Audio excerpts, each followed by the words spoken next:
We're in Pawnee, Texas, which is about 90 miles south of San Antonio.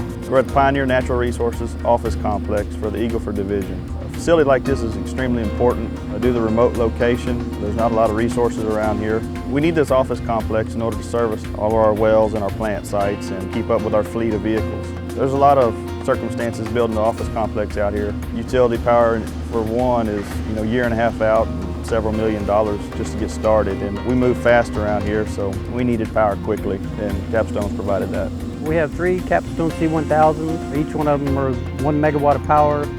We use the 480 volt power into our units, distributed out to the office buildings to back up computers, power the computers, air conditioners. Everything we need to be a fully functioning standalone facility out here in the middle of basically nowhere. These 3 C1000s are running off natural gas, which Pioneer has been producing for years out here. We have a plant that's located just down the street that we bring natural gas in to run our Capstone C1000. With the abundance of natural gas we have down here in South Texas, installing these Capstones was a no-brainer. It's a big cost saver. When we supply our own, have the grid lines coming from utility power. That's a big cost. We don't have the utility companies having to come out. Really all we need is one of these C1000s, but with these extra units, it gives us plenty of flexibility. Capstone has a way that you can run the units where you can put them, what's called a spinning reserve, and you can use all the turbines, or you can set them up where they cycle. You don't get so much runtime on each engine. You can run one engine for 100 hours and it'll shut down, another one will come up, and it's good for the life of the turbine. With this office complex being so close to our Pawnee plant, we really had to have something that was environmentally friendly that would not impact our emissions permit enough to where we would actually have to hinder production of that facility in order to bring these online.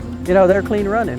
That's why we chose them. I think having something with green energy is very appealing. I think it shows the direction that Pioneer is headed and where we want to be in the future. These units were installed in August 2012, and we have not had a downtime or a timeout to the customer. We've never had the customer without power since that time frame. And our reliability is probably up into the 99th percentile for Pioneer out here. Sometimes we get bad weather, severe weather, and it'll knock the grid down, and other companies that don't have the Capstones, they're at the mercy of the utility companies waiting on them to get their equipment back running. With the Capstones, we don't have that problem. They just run as long as we have gas to them and we get power and we're producing what we need to produce. These units have really run well, very low maintenance, if any maintenance. Change your filters and pretty much let it run. There's not a lot to have to do to them. These units have been very reliable. From commissioning on, they've been real good.